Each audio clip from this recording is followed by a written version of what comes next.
السلام علیکم ورحمۃ اللہ وبرکاتہ۔ الحمد للہ وکفى وسلام علی عباده الذین اصطفى، اما بعد، وقال اللہ تعالی فی القرآن المجید الا ان اولیاء اللہ لا خوف علیہم ولا هم یحزنون۔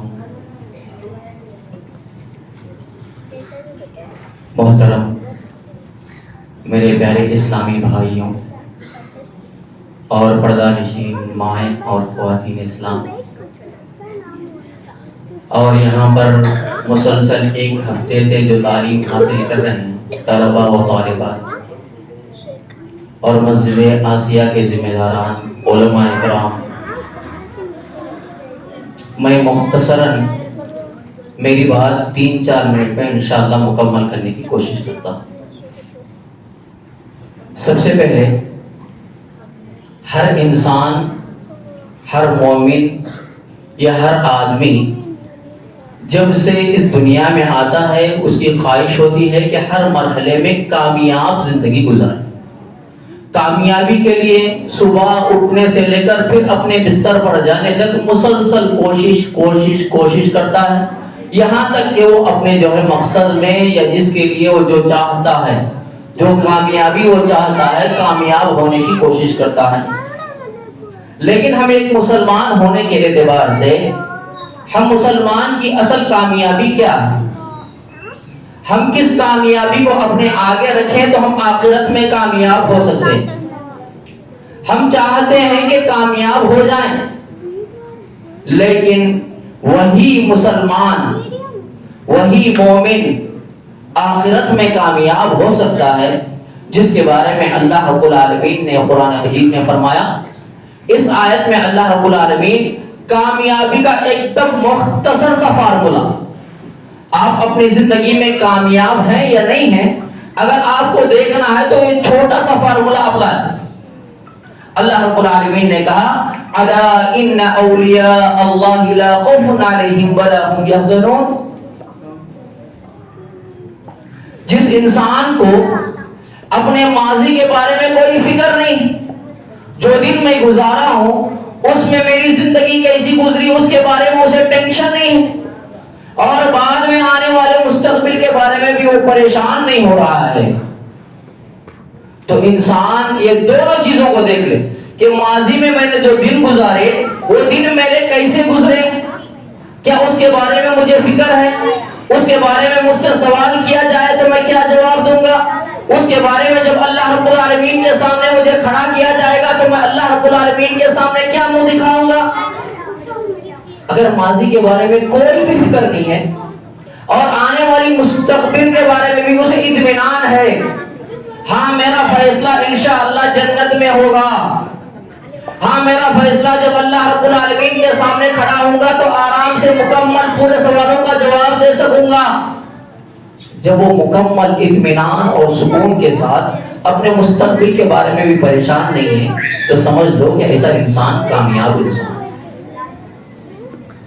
اب جو ایام ہم گزارے ہیں، چاہے وہ ہم علم حاصل کرنے کے اعتبار سے آپ دیکھ لیجئے کہ جو 8 دن کی ہماری ٹرپ چلی ہے، جو ایام ہمارے گزرے ہیں، کیا ہم نے اس میں مکمل طریقے سے تعلیم حاصل کی؟ یا نہیں تو ہمارا پورا وقت جو 8 دن کا وقت تھا ہم نے بات چیت میں، لڑائی کرنے میں اور ایک دوسرے سے چھیڑنے میں، چھیڑخانی میں پورا ہم نے جو ہے ویسٹ کر دیا۔ دیکھیں یہ علم ایسا علم جس کے بارے میں قرآن مجید اور احادیث میں کئی مرتبہ بشارتیں دی گئی، خوشخبریاں دی گئی۔ کہیں اللہ رب العالمین نے جو بندہ، جو شخص دین کا علم حاصل کرتا ہے اس کے لیے، کہیں اللہ رب العالمین نے کہا کہ اس کے لیے جنت کا راستہ آسان کر دیا جائے گا، کہیں کہا کہ جو بندہ دین کا علم حاصل کرنے کے لیے اپنے گھر سے نکل کر آتا ہے فرشتے اس کے لیے اپنے پروں کو بچھا دیتے ہیں، کہیں کہا جو دین کا علم سیکھنے کے لیے آتا ہے اس کے لیے مکمل پورے کا پورا عالم اس کی مغفرت کی دعا کرتا ہے، کہیں کہا کہ جو دین کا علم حاصل کرنے کے لیے نکل کر آتا ہے اللہ رب العالمین اپنے پاس مقدس جو مجلس ہے اس میں اللہ رب العالمین اس کا ذکر کرتے ہیں۔ اس طریقے سے اللہ رب العالمین اور نبی کریم صلی اللہ علیہ وسلم جو دین کا علم حاصل کرنے کے لیے آگے بڑھ کر آتے ہیں ان کے لیے بہت ساری خوشخبریاں سنائی. لیکن ہم میں سے اکثر، چاہے آپ نوجوان لے لیجئے، بڑی عمر والے لے لیجئے، ہمیں دین سے بہت زیادہ بیزار نظر آتے ہیں. اتنا بیزار کہ 5 وقت کی نماز کے بارے میں نہیں بتا رہا ہوں، بلکہ ہم دین سے اتنا زیادہ بیزار ہیں کہ جمعہ کے وقت اذان سے پہلے آپ کی حاضری ہو جانی چاہیے. ہم آتے کب ہیں؟ جب امام صاحب مکمل خطبہ ختم کر دیں، نماز کے لیے کھڑے ہوئے بھاگتے بھاگتے آ کر جماعت میں شامل ہو جاتے ہیں. ہاں، ہم سے پوچھئے آپ کیا چاہتے ہیں؟ جنت الفردوس میں اعلیٰ سے اعلیٰ مقام. ہمیں کیا چاہیے؟ جنت الفردوس میں اعلیٰ سے اعلیٰ مقام. اور ہمارا رویہ کیسا ہے؟ 5 وقت کی نماز کی بات تو دور، جمعہ کے لیے بھی جب آتے ہیں، امام جب اللہ اکبر کہہ کر نماز شروع کر دیا اس وقت آتے ہیں. ہم دین سے اتنا زیادہ بیزار ہیں کہ ہم جنت کا مطالبہ کر رہے ہیں، جنت مانگ رہے ہیں، اور جنت کے لیے ہم صدقہ اور خیرات بڑی مشکل سے دیتے ہیں. وہ بھی دیتے ہیں تو کون سے دیتے ہیں؟ جو پیسے نہیں چلتے، پھٹ گئی ہوئی نوٹ، یا 5 روپے 10 روپے دے کر ہم جنت کا مطالبہ کرنا شروع کر دیتے ہیں. سوچئے ہمارے اندر دین کی بیزاری کتنا زیادہ ہے، دین سے ہم کتنا زیادہ دور ہو رہے ہیں، جبکہ اللہ کے نبی صلی اللہ علیہ وسلم ہمارے زندگی کے ہر گوشے میں، ہر حصے میں دین کے بارے میں بیان کیا، اور ہم مکمل طور پر دین بیزار ہو کر، دین سے بہت زیادہ دور ہو کر اپنی زندگی گزار.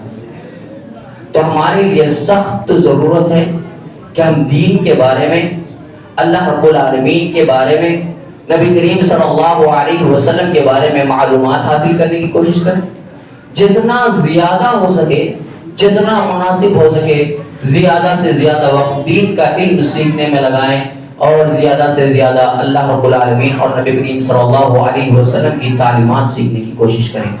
آخر میں اللہ رب العالمین سے دعا ہے، اللہ رب العالمین مجھے کہنے والے کو کہنے سے زیادہ، آپ سننے والوں کو سننے سے زیادہ، اب تک جو کچھ کہا سنا گیا ہے اس میں جو بات حق بات ہے، قرآن اور حدیث کے مطابق ہے، اللہ رب العالمین ہم تمام لوگوں کو اس کے مطابق اپنی زندگی گزارنے کی توفیق نصیب فرمائے. آمین ثم آمین. وآخر دعوانا الحمدللہ رب العالمین.